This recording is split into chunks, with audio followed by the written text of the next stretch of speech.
Em 2002, eu comecei a sentir uma dor muito forte na perna esquerda e comecei a procurar médicos, comecei a ir no pronto-socorro, a marcar consulta, fui em ortopedista, vários ortopedistas, fui nos pronto-socorros, naqueles plantonistas que estavam ali, os médicos de plantão, e foi passando o tempo, eu não encontrava o que era esse problema, não sabia o que estava acontecendo, e a dor continuava, não aparecia nada na minha perna, não tinha nada, nenhuma mancha, nenhum calombo, nada de anormal, apenas doía muito.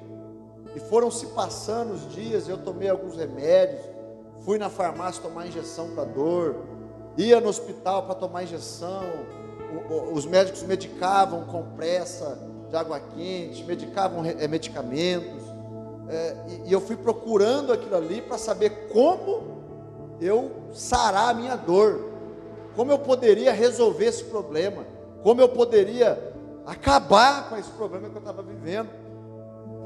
Até que com 27 dias eu havia marcado um ortopedista, e quando chegou a minha vez no consultório de ir até a sala do médico, eu estava na recepção, eu comecei a andar pelo corredor e eu mancava bastante. O médico saiu no mesmo tempo para ir no banheiro e me viu a forma que eu mancava, a dificuldade que eu estava andando, e quando ele voltou, ele sem praticamente examinar, ele disse: você rompeu um músculo, eu vou te mandar para fazer uma tomografia, um ultrassom, para você fazer um ultrassom, para ver como é que está isso aí. E ele me mandou para fazer o ultrassom. Chegando lá, fiz o ultrassom, fiz o exame, e eu percebi que o médico, a pessoa ali que estava fazendo o exame, ligou para o consultório médico, falou o diagnóstico, passou o diagnóstico, e o médico pediu para eu voltar lá no consultório. Eu voltei no consultório, e ele disse: você está com esse problema, e é muito grave, é muito sério, é uma trombose venosa profunda, e eu vou já ligar para o médico especialista nesses casos. E ele ligou para o médico, e o médico pediu para eu ir lá, e eu fui na hora lá. Eu estava com meu tio que estava me levando, e quando eu cheguei lá no médico especialista, ele viu o exame, o diagnóstico, e ele disse: faz quanto tempo que você está assim? Cadê seu pai, a sua mãe? Eu falei: meu pai está trabalhando, eu moro com meu pai, e faz quanto tempo você está assim? Eu falei: já faz 27 dias que eu estou assim. Ele olhou para mim e falou assim: você ganhou na loteria, era para você estar morto, você não era nem para estar aqui mais vivo. Eu vou te mandar para o hospital, você vai ficar lá, você vai ser internado. E eu, sem saber, eu disse: tá, mas só deixa eu em casa para pegar algumas roupas, né? Ele falou: de jeito nenhum, você não está entendendo, era para você ter morrido. Você vai chegar lá, eles vão te colocar na cadeira de roda, e você vai ficar de repouso absoluto, você não vai fazer nada, você vai ficar de cama. Aí eu comecei a entender o que estava acontecendo. E daí então, depois disso, eu fui no HC fazer alguns exames para ver o que estava acontecendo, qual era o problema que estava acontecendo comigo. Eu tinha cerca de 16 anos, 15 anos, estava ainda no colegial, no 3º ano do ensino médio. E daí então, fazendo esses exames no HC, o médico chegou a uma conclusão de como tratar esse meu problema, essa enfermidade. E ele me passou a medicação, e daí então foi resolvido. Até hoje eu faço esse tratamento. Então nós descobrimos como tratar essas coisas. Por que eu estou falando nisso? Nesse texto que nós lemos, o apóstolo Paulo, ele fala de coisas muito importantes, cruciais para a vida do ser humano, cruciais para a vida cristã. Portanto, irmãos, vocês não têm de fazer o que a sua natureza humana lhes pede. Essa versão é a versão NVT. Deixa eu até ler aqui na versão mais tradicional, eu acho importante. Romanos 8:12 13, porque talvez aí na sua versão vai estar um pouquinho diferente, mas a essência é a mesma.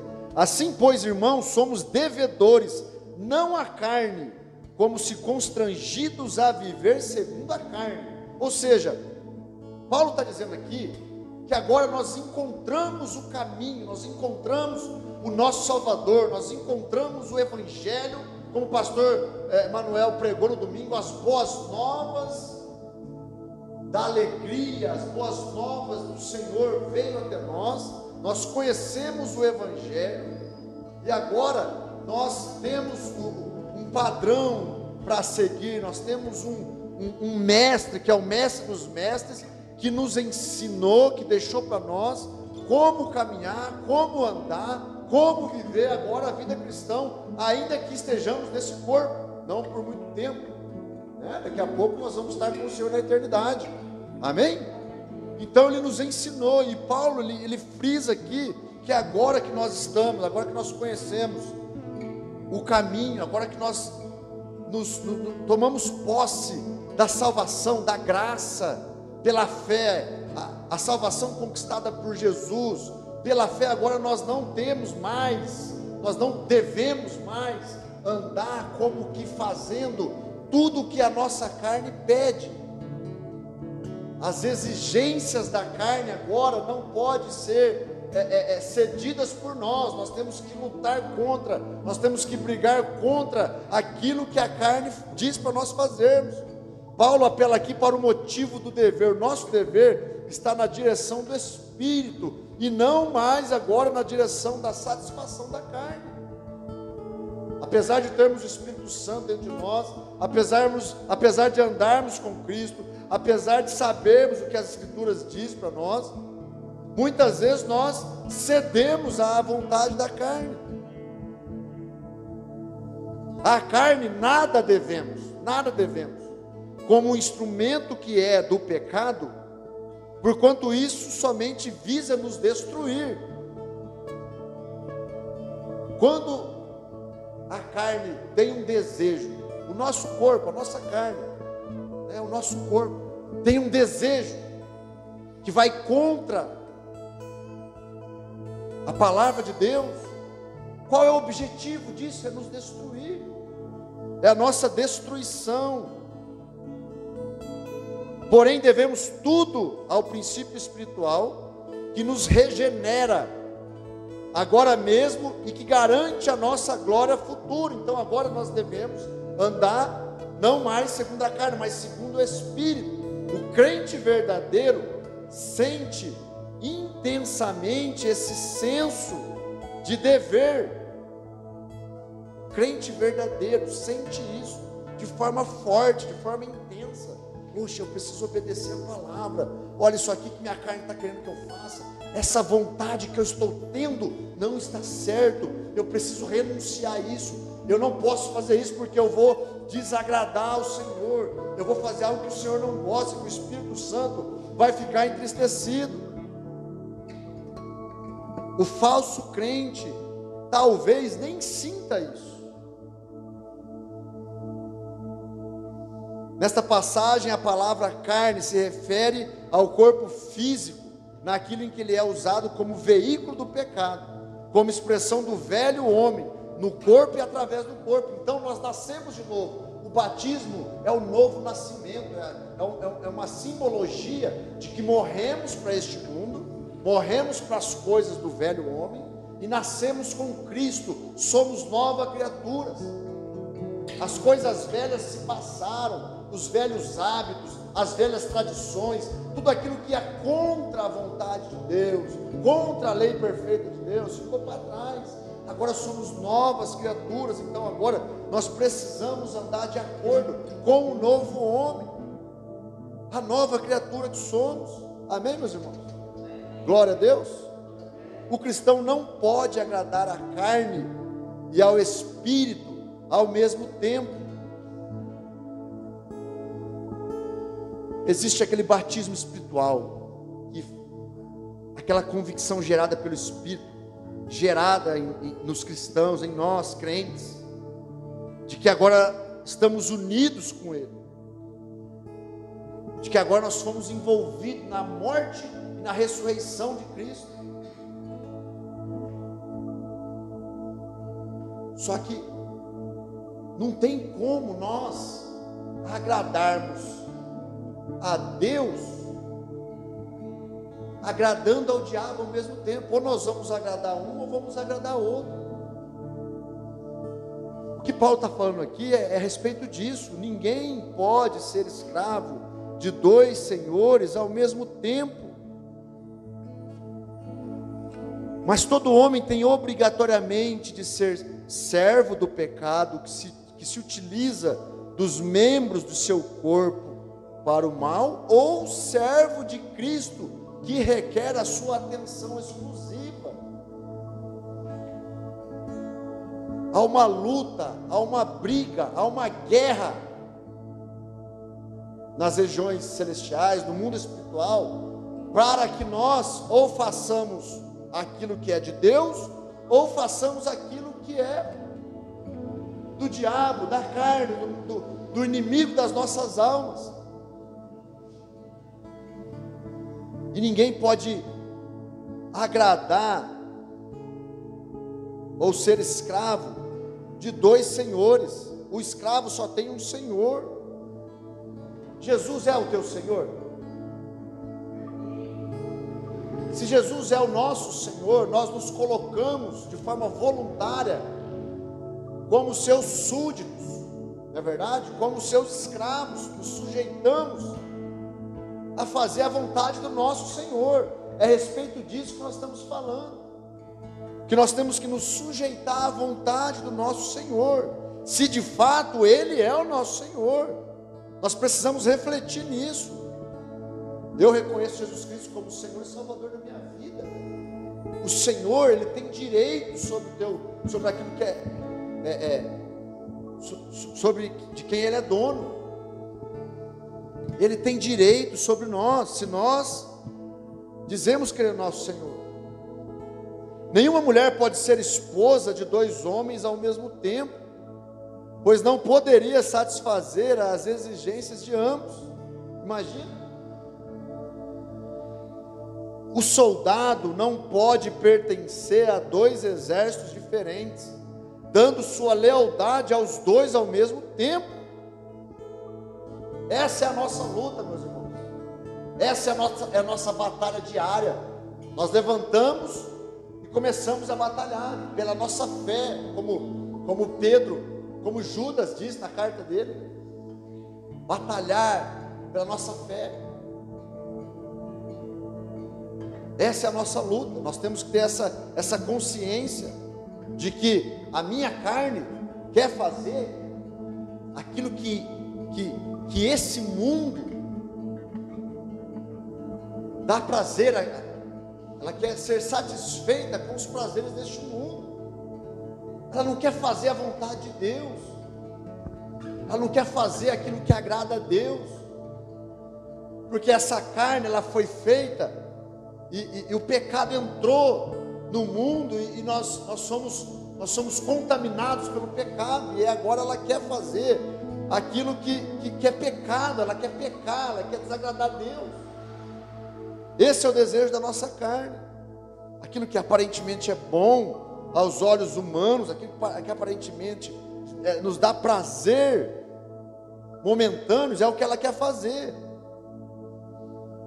Nenhum indivíduo pode estar na carne, ou seja, ser controlado pelo duplo e carnal princípio do pecado, morte, e estar no Espírito ao mesmo tempo. Nós temos que lembrar sempre que nós cedemos às vontades carnais, aos desejos carnais, que o salário do pecado é a morte.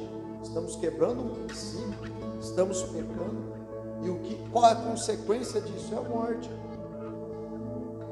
Amém, queridos? Glória a Deus. No verso 13, porque se viverem de acordo com as exigências dela, morrerão. Se contudo, pelo poder do Espírito, fizerem morrer as obras do corpo, viverão. Olha só essa advertência que Paulo escreve para nós. Aquele que age como se fosse um devedor à carne está no caminho da morte. Que agir como se fosse devedor da carne. Alguém me insulta, eu estou no trânsito, alguém me insulta, alguém me xinga. Eu estou lá no meu trabalho, alguém fala mal, alguém me xinga. Eu estou em casa, a minha esposa começa a brigar comigo, começa a me tratar mal. Eu estou na rua, alguém começa a brigar comigo. O que é ser devedor da carne? Vem um impulso, porque nós somos seres humanos. Vem um desejo de reagir, de retrucar, de brigar, de fazer justiça com as próprias mãos, de agir como eu vi no filme, como eu vi o vizinho fazendo, como eu vi os meus pais fazendo, como eu vi os meus amigos, como eu ouvi os meus colegas dizerem que fazem. É agir dessa forma. Isso é ser devedor da carne. É como se fosse uma obrigação, como se eu tivesse obrigação de fazer aquilo que minha carne quer que eu faça. Vocês estão entendendo? Mas nós não podemos agir mais assim, porque nós agora somos novas criaturas. O velho homem morreu, agora nós temos que agir como se devedor do Espírito. Porque aquele que vive como devedor do Espírito está no caminho da vida. A graça de Deus, a conquista de Jesus na cruz, a fé que nos foi dada é através do que? Do Espírito. O Espírito nos conduz, o Espírito nos guia a toda a verdade, o Espírito vem com a sua graça, com o seu favor, e nos auxilia e nos ajuda. Então nós temos que andar como que devedores do Espírito, para que andemos no caminho da vida. Sempre haverá uma conexão entre o pecado e a morte. O pecado e a morte. Diz assim comigo: pecado e morte. Mais forte: pecado e morte estão conectados. Pecado e morte estão conectados. Sempre que eu faço aquilo que minha carne quer que eu faça, está conectado com o quê? Com a morte. A carne não quer as coisas de Deus. A carne, o nosso corpo, não deseja as coisas de Deus. Ele deseja as coisas desse mundo, que são coisas boas para a carne, para os momentos, coisas boas. Vou dar um exemplo meu. Era bom eu usar droga, era bom eu ficar bêbado, era bom eu fazer as coisas que eu fazia antes de conhecer Jesus, era bom para a minha carne. Agora que eu nasci de novo, agora que eu conheci Jesus, isso não é bom para mim mais. Agora para mim é bom eu seguir aquilo que a Bíblia diz para eu seguir, aquilo que a Bíblia me ensina, porque isso vai me levar para a vida eterna, isso não vai me levar para a morte. Só um minutinho, depois você fala, tá bom? O apóstolo Paulo esperava que o verdadeiro crente mortificasse os feitos do corpo. Como que nós mortificamos os feitos do corpo? Como que nós fazemos para que a nossa alma, a nossa carne, ela perca essa batalha do nosso dia a dia? Tem algumas disciplinas espirituais, tem algumas coisas que nós podemos fazer, tem algumas coisas que nós temos que fazer para vencer essa batalha. Uma coisa que nós temos que ter em mente: a vida não é somente a existência física, e sim de uma qualidade de experiência que obtém o caráter, que obtém seu caráter devido à sua associação com Deus em sua qualidade de vida. Não é meramente existir, mas é ter uma vida abundante, a vida que Jesus prometeu para nós, que nos daria uma vida abundante. Isso é que nós temos que pensar, nessa vida abundante, nessa vida plena, essa vida de experiências com Deus. Ontem nós estávamos aqui orando, e Meus irmãos, Deus veio aqui de uma forma, de uma maneira,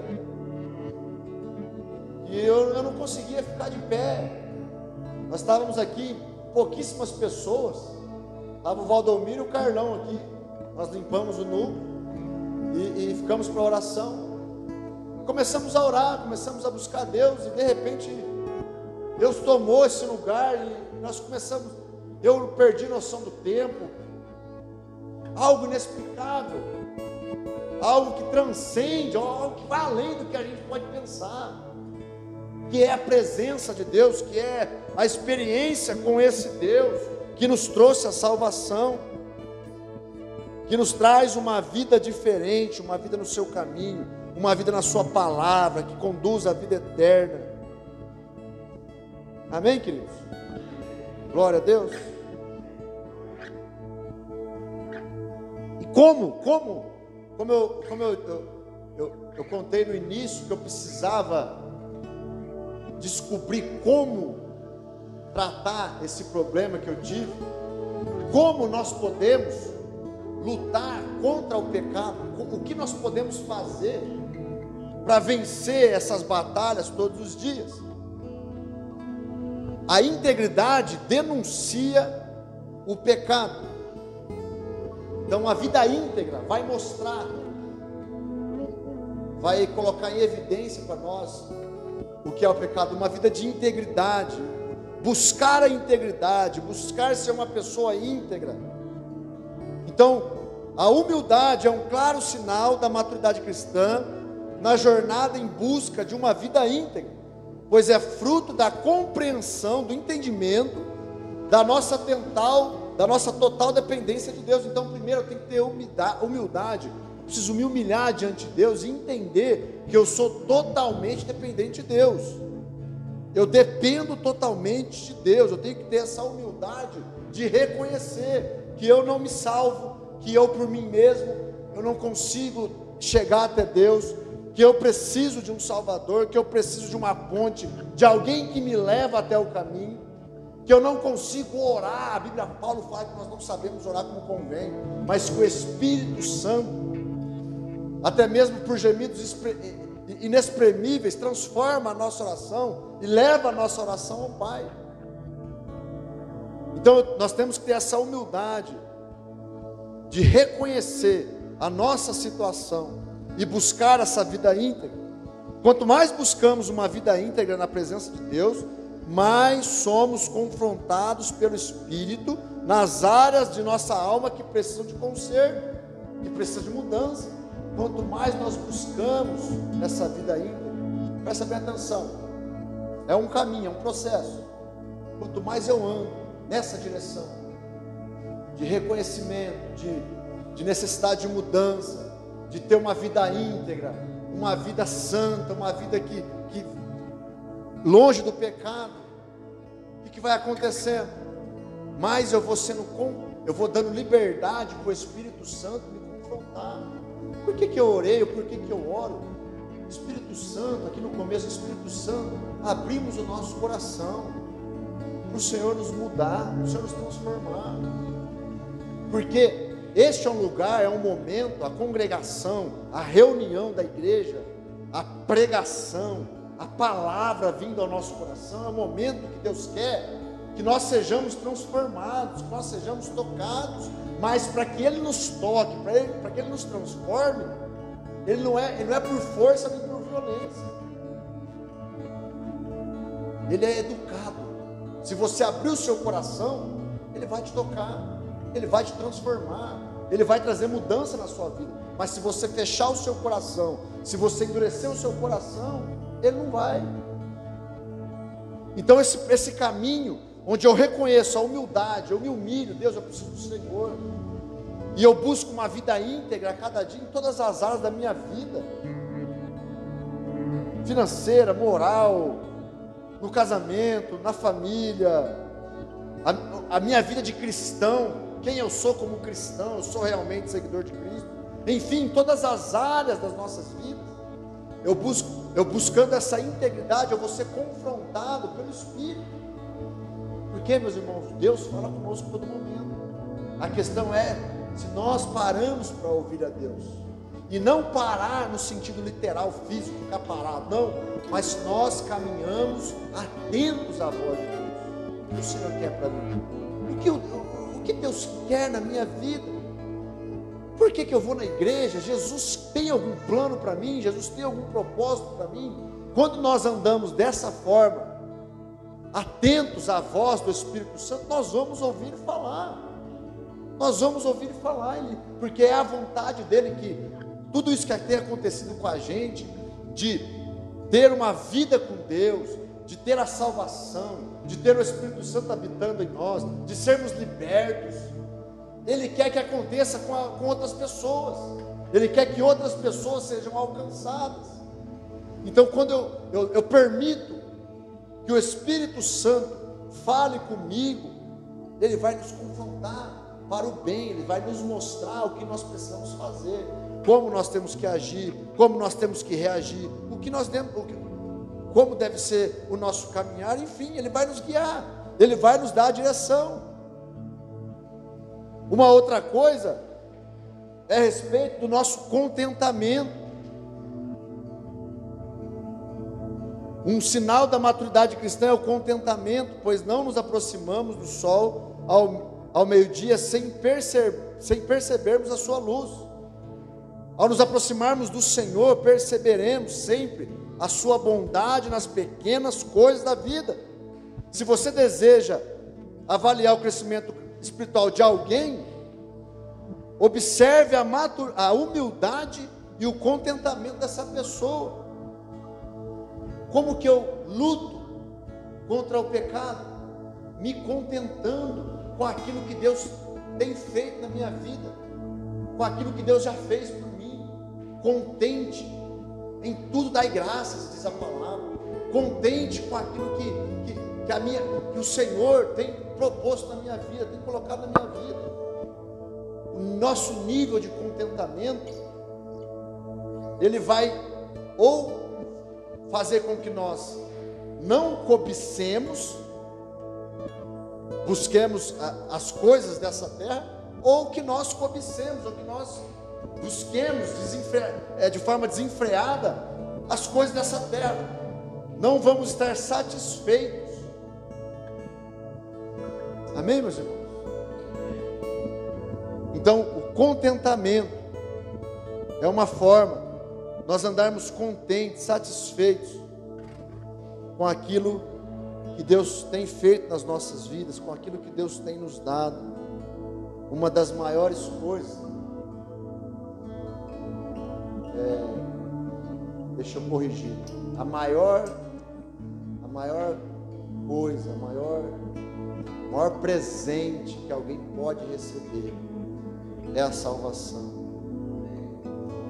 O maior presente, a maior dádiva é a vida eterna. Não há nada que se compara, à vida eterna. Então, como que eu luto contra o pecado? Buscando a integridade, com humildade, com contentamento, buscando ter uma vida íntegra, de acordo com a palavra de Deus. E qual o passo principal para uma vida íntegra e santa? Quando Paulo nos advertiu dizendo que a carne luta contra o espírito, e este contra a carne, em Gálatas 5:17, Gálatas 5:17, deixa eu abrir aqui.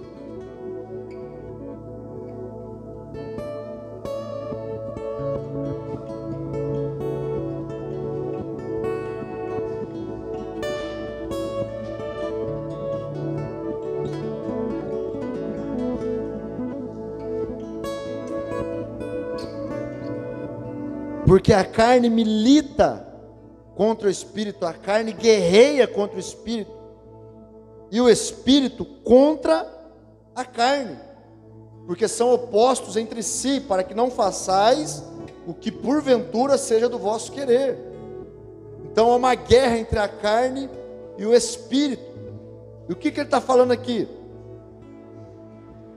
Que quem vai destruir, ou quem vai vencer a carne, não somos nós, não é a nossa carne, mas é o Espírito. Não derrotaremos a carne lutando contra a carne.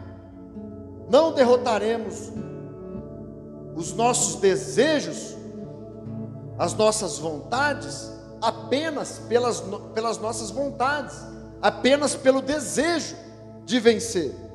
A carne será derrotada ao sermos cheios do Espírito. Amém?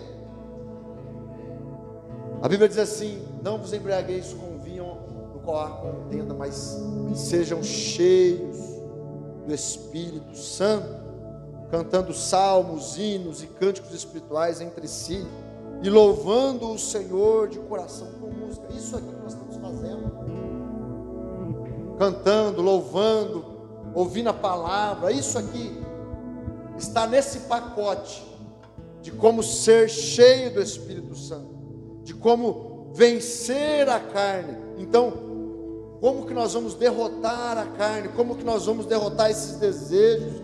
Como eu acabo com o desejo de fofocar? Como eu acabo com o desejo de usar droga? Como eu acabo com o desejo de xingar todo meu marido, minha esposa? Como que eu acabo com o desejo de ver pornografia, de praticar imoralidade sexual? Como eu acabo com esses desejos que me levam à morte, que me levam a pecar e consequentemente à morte? Como? Nos enchendo do Espírito Santo, sendo cheios do Espírito Santo. Eu vou mortificar a minha carne, sendo cheio do Espírito Santo. Jesus falou assim: ó, venha a mim como você está, e eu vos aliviarei, eu darei descanso. Venha a mim do jeito que você está. Ah, pastor, mas eu estou no pecado, mas eu estou fazendo coisa errada, e como é que eu vou orar, como é que eu vou buscar Deus? Jesus disse: venha como você está. Ele vai nos transformar, Ele vai te transformar. É Deus quem vai fazer a obra, Ele é o dono da obra, Ele é o Deus de milagres, Ele é o que faz o impossível acontecer nas nossas vidas, Ele é que faz a obra em nós. Então, nós não vamos conseguir vencer a nossa carne, ou os desejos da carne, nós não vamos conseguir lutar contra o pecado com as nossas forças, com as nossas estratégias, mas nós vamos conseguir lutar contra o pecado. De que forma? Sendo cheios do Espírito, buscando a Deus, orando a Deus, lendo a palavra de Deus, cultuando. Eu vou começar a ser cheio do Espírito. Eu vou começar a ser cheio do Espírito, praticando o jejum. Eu vou jejuar, eu vou tirar uma refeição, e no momento da refeição eu vou ler a palavra de Deus, eu vou orar a Deus, e depois eu janto, depois eu almoço, eu vou passar um dia comendo pão e água e orando, eu vou longe das redes sociais e lendo a Bíblia e buscando a Deus. Dessa forma nós somos cheios do Espírito Santo. Salmos, salmodiando, eu vou ouvir louvores, eu não vou ouvir músicas mundanas, eu não vou ouvir músicas que não exaltam a Deus, eu vou ouvir músicas que me edificam. Eu vou colocar aqui no meu celular uma playlist que vai me edificar. Eu vou ouvir uma pregação, eu vou ouvir uma palavra que fala a respeito de um tema de santidade, de como crescer espiritualmente. Eu vou ouvir a palavra de Deus. Assim nós vamos sendo cheios do Espírito Santo. Nós vamos sendo cheios do Espírito Santo. E quando chegar o pecado, o que vai acontecer? Vai ser como se o Espírito Santo injetasse dentro de nós, como se o Espírito Santo, você chega lá para tomar a vacina. Quem já tomou a vacina, levanta a mão. Oh, benção. A maioria, né? Quem já tomou a segunda dose, levanta a mão. Oh, glória. Aleluia. Valdomiro disse que vai lá amanhã, né, Valdomiro? Vai entrar lá no braço do Valdomiro um líquido que mata, que repele o Covid. Que repele o Covid. Quando nós somos cheios do Espírito Santo, sabe o que o Espírito Santo faz conosco? Ele injeta em nós algo que repele o pecado. Vocês estão entendendo, meus irmãos? Repele o pecado, repudia, quer ficar longe. O Espírito Santo, Jesus rogou, ele morreu na cruz por nós, ele ressuscitou, e ele disse para os discípulos queriam que ele ficasse. Ele falou: não posso ficar, porque eu estou nessa forma, nesse corpo, não consigo alcançar todos ao mesmo tempo. Eu vou pedir ao Pai para enviar o Espírito Santo, e ele vai conseguir ouvir a oração daquele irmão, daquela irmã, daquele outro irmão que está lá no Japão, daquele outro irmão que está lá na África ao mesmo tempo, e ele vai levar para o Pai, ele vai fazer tudo o que precisa ser feito, e ele pede para o Pai: Pai, envia o Espírito Santo para eles, envia o Consolador. O Espírito Santo agora veio, e nós que cremos em Jesus, nós que aceitamos Jesus como nosso Senhor e Salvador, Ele habita dentro de nós.